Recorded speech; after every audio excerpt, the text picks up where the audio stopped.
Welcome to Brilliantly British. My name is Lawrence and today I'm going to show you how to make a delicious spotted dick steamed pudding. So, as I show you how to make this fantastic British dessert, please sit back, relax with a cup of tea in hand, putting your feet up too, and enjoy this episode. Oh, and don't forget to subscribe.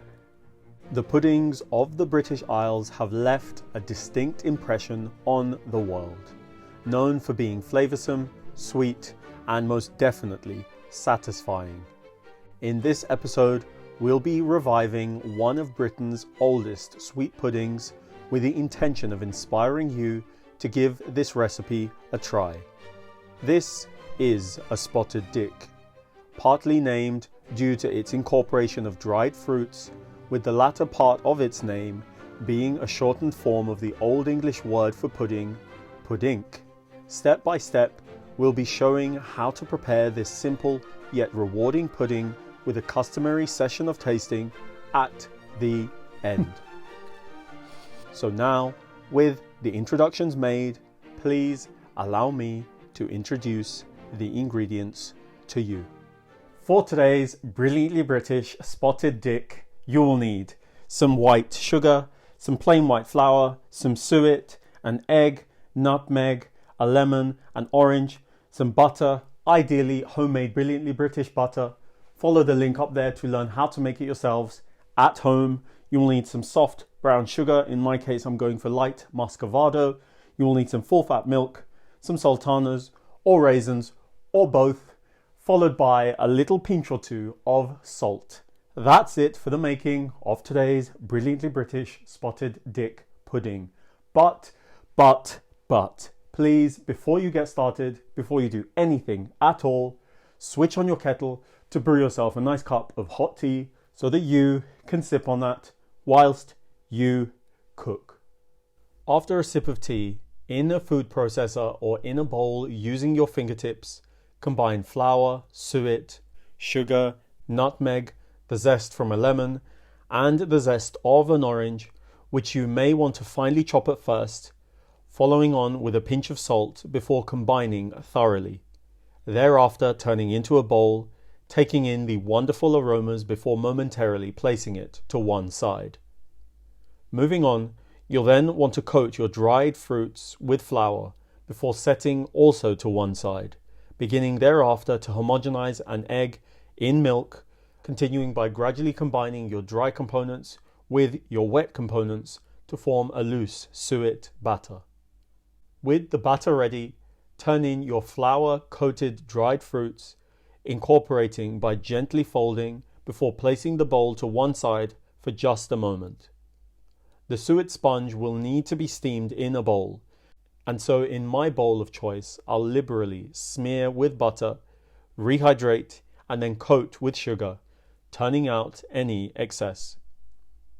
You'll then want to turn in your suet batter, setting it to one side for just a moment, whilst preparing a butter-greased parchment paper sheet before folding two adjacent creases into a sheet of foil, which will allow your pudding to expand as it steams.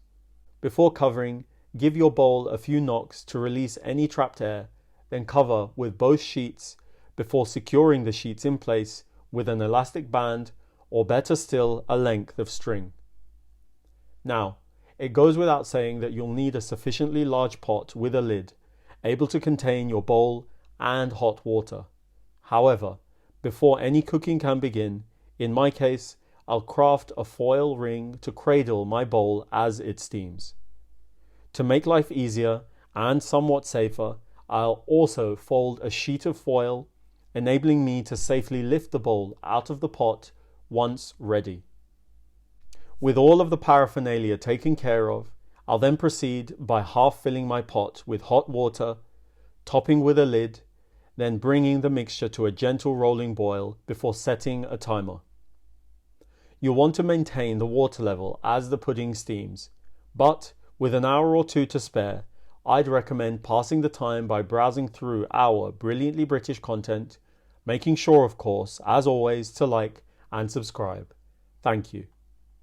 Once ready, carefully remove your now cooked pudding, uncover, then turn over to reveal your piping hot spotted dick. And so, with this piping hot pudding made and your appetites peaking, I think it's high time for tasting, tasting, tasting. 3, 2, 1.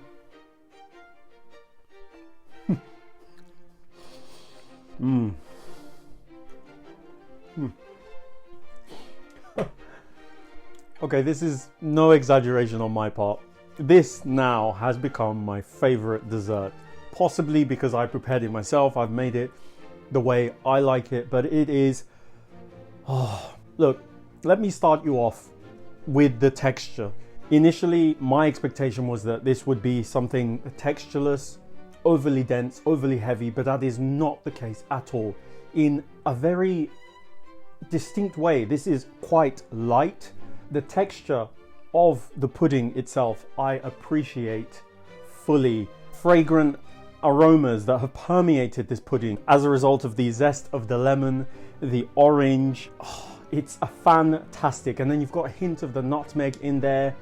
You've got the fruits, the dried sultanas in there, which have soaked up all of the moisture in there and become lovely, plump and juicy. And the suet pudding itself, it just melts in the mouth, coupled with the rich tea-flavoured custard, a recipe which I think you should try yourselves. Follow the link up there to learn how to make that custard yourselves. This is fantastic. This is brilliant. This is brilliantly British. My words won't do this pudding, this dessert, justice. You will have to try this for yourselves, and I assure you it will become a family favourite. Please go out, get the ingredients, make this pudding, please. Thank you, thank you, thank you all for allowing me to show you how to make a delicious, a fantastic, a brilliantly British spotted dick pudding. Knowing that you loved this episode, please don't forget to click on the like button, the subscribe button, and the notification button so that you don't miss any of our new releases. Please tell everyone you know, and I mean everyone that you know, about the Brilliantly British food on this channel, and follow us on all of the social media platforms that this channel is on, and I will see you